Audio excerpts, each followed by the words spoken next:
Hello everyone. I wanted to share a video talking about some of the how I use Pocket notebooks, and I have a few that I have used over the years. I saw a video that inspired me to share. It was a video by the Polish witch Joanna. She shared her traveler's pocket notebook that she has used recently to replace her phone. And I think in the end, she invited people to also share theirs. So that's why I wanted to share how I use mine. I am currently using a field notes notebook, but I have used all kinds of pocket notebooks in the past, from the not so expensive packs that you can get on Amazon. Like these little craft ones come in packs of like 10 at least, and they're pretty affordable. The field notes are more expensive. They do have nicer paper, and you can choose like dotted ones. I think all the ones I've gotten from field notes are dotted. Oh, there's also like graph paper. This one,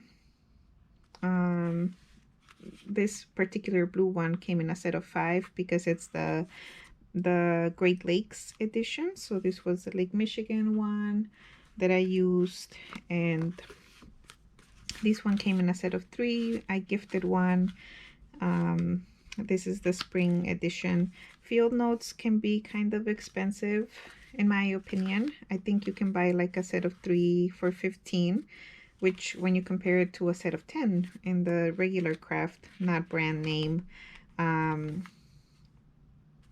pocket notebooks, you can get 10 for $10. It's like $1 a notebook, but it's all about preference, right? I was really, I think I was the victim of good marketing with the Fields notes, because I started seeing them in videos of people who were doing commonplace books in their small field notes books, and I just kind of was really interested in trying them out.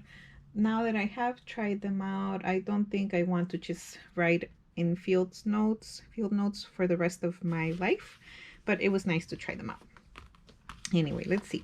So maybe my style of using the pocket notebooks has changed over the years. I like the size of the pocket notebooks. They're usually I don't know the exact dimensions, but they're usually like 3 inches by 4 inches, I think. This one is probably one of the oldest ones, and I didn't look through them before opening them up here. So some of them might have some information that I might not want to show. So I'll be just carefully opening them up. So I like the size. They usually don't fit in my pocket, although they're called pocket notebooks, but they do fit nicely in a purse. They're not bulky. That's the number one reason why I like having this size. I have seen some even smaller ones, like a mini composition book that I didn't bring up here with me, but you can find them sometimes at like a Walmart, or I found a bunch of them at the dollar store. I might run downstairs and get one so you could see how they compare, because it's maybe like 3 inches by 2 inches. Anyway, so I always have one on hand in my pocket, and if I don't have one, I really have this like sense of anxiety about not having a place to jot down my notes. I have used digital note-taking apps. One of my favorite ones is Google Keep, and what I liked about Google Keep is that you can share, let me see if there's anything here that's too important, so I could scroll down. So this is an example of my Google Keep notes. I like that you could color code them. You can easily share notes with someone else. For example, if I'm making a list of groceries, and my husband's the one who's going to pick up the groceries, I can just share the note with him. Anyway, now I'm talking about digital notes when I wanted to talk about physical notebooks. I was sharing that to say that I have used digital notes and also physical notes, physical notebooks, and I do like having these ones on hand. I use them as a few different ways. I use them to do quick journaling sessions. If I have like a few minutes where I'm waiting, I'll do that. I also write down ideas for different things that maybe I want to look into. This one is from 2019. I pasted in some other journaling pages that I did. This is probably when my kids were little and they got into the notebook and wrote a little bit. It looks like this one I was taking to work with me and probably using a digital tarot deck and writing down, pulling a card and just writing a few things that the card brought up for me. So as you can see, there's a lot of writing. I will sometimes write down maybe like a list of things I need to buy, things I want to look into. So this one looks like it was mostly for journaling and also keeping track of tarot cards. It has really thin paper. I think I got this one in Amazon, and I really actually like that. Like this kind of paper that gets kind of crunchy.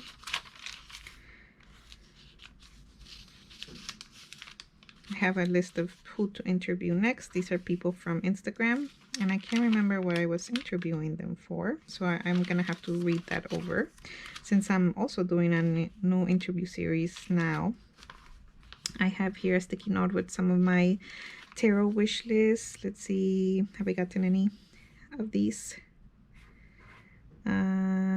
I have not. I have not gotten the Tarot of the Crone, which is now out of print. I never got the Dark Goddess Tarot, and I never got the Moon Child. So this one I use for journaling. I used it to keep track of cards that I was pulling, wish list, some quotes, instructions for living a life, pay attention, be astonished, tell about it by Mary Oliver. I was also keeping track of the beginning of my moon explorations. Let's see what else. I was doing the post-it note poetry. I made a list of how I want to feel. So these sticky notes are from Post-it Note Poetry 2019. I want to collect all of those poems and put them together in one place. Yeah, so that was this one. This one might be an older one. It looks like one of my daughters maybe got to it as well. So I have here home chores, making a list of things, my house necessities, things that I needed to buy. I had my wish list. Many of these I didn't end up getting, which was interesting. I also have a list of things to do, some journaling, more to-do list. Looks like I was writing some affirmations for myself here. I'm sorry. Can you read it? Well, I don't want you to read everything here. Some receipts for theater. A movie receipt. I was reading a book about money, so I have here some of the journaling reflections. What is my purpose for money? More journaling, things to do. So I find that using the pocket notebooks to just really do a brain dump is one of the best ways to use them. A lot of times I'll have like to-do lists, to buy lists, other questions just kind of circling around in my mind, and then I'll think, oh, I should write them down. And if I don't write them down, they are just occupying space and it makes it difficult to concentrate. So having a pocket notebook has been really helpful for that. It's a safe place to write down the things that are kind of maybe causing you some anxiety. So for me, once I write them down, I feel like, okay, they are someplace safe. I can come back to them. I can make a list. I can cross them out. So that is one of the biggest benefits of using a pocket notebook. And also you could do a few different things with it. You could, instead of just maybe like if writing long journal entries is not what you imagine doing in a pocket notebook, you can also use it to make lists, do some little doodles here and there. So that's this other notebook. You could use it to save some important receipts that maybe you need to go back to. Here I made a list of things to keep track of in a bullet journal. My deck collection, crystal collection, books, things I'm interested in, and quotes.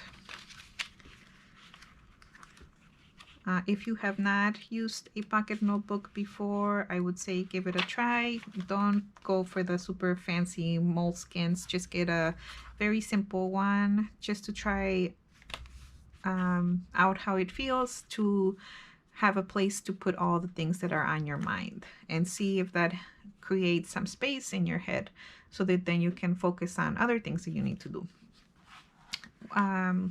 Actually, that's a practice that I do recommend for people. Every morning, just write down the things that are worrying you, whether they're things that you have to do, that you need to get to, or they're just like thoughts that are kind of causing you some anxiety, some fear. This one is a notebook that I was working with in the Create This Oracle challenge that Kristen of Over the Moon was doing. So I was creating cards and then writing down my description. I didn't keep up with this one. I think I only made it to day 11. Oh, maybe I did. Day 22 is when I to least favorite color. Then here I was keeping track of things I was buying, which I was buying a lot of things back then. Ideas to wait on. Also questions and interactions. Then there's some information here. Planning a menu, catering menu. When I was doing these ideas to wait on, that was really helpful because sometimes it's the same thing with like just having a lot of things in your mind.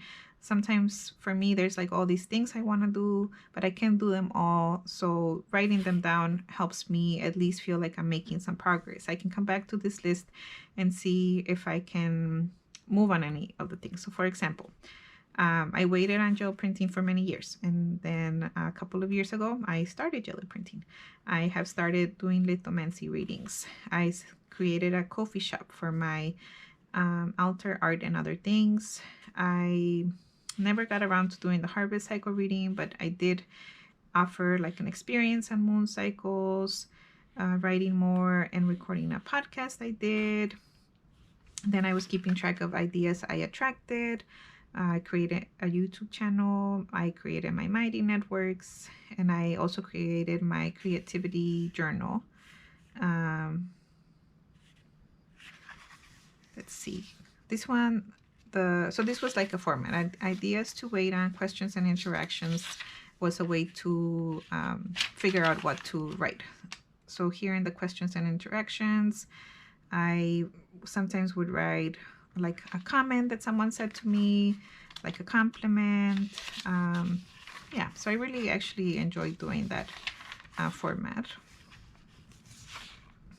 Let's see. I think I was reading A Course in Miracles here, writing down different books. The Quotidian Writer on YouTube, different channels I was looking at. I forgot that I had written down this book, DIY MFA, because I recently started reading it. Yeah, so here I was writing different book titles. And I guess I was doing like swatch of the different pens that I was using. Yeah, so to summarize, you can use any kind of notebook. This one was a gift from my sister. They don't have to be fancy. They can be something that you pick up at the dollar store. You can use them however you like. I use them sometimes to journal if I feel the need to journal. I use them to keep track of lists, things I want to buy, questions that are coming to my mind. I use it as a space to help me clear out my mental clutter. So I hope that you, if you haven't used the pocket notebook, give it a try, bring it around with you, make sure you have a pen or a pencil, and just write down, start with your to-do list, start with like a worry list or a question list, and see how that helps you, how you feel after writing down the things that are occupying your mental energy and space. And if you have used the pocket notebook, I would love to know if you use them differently than how I use them. Please feel free to share in the comments, or if you feel inspired to create a video, you can also link it down in the comments. Thank you.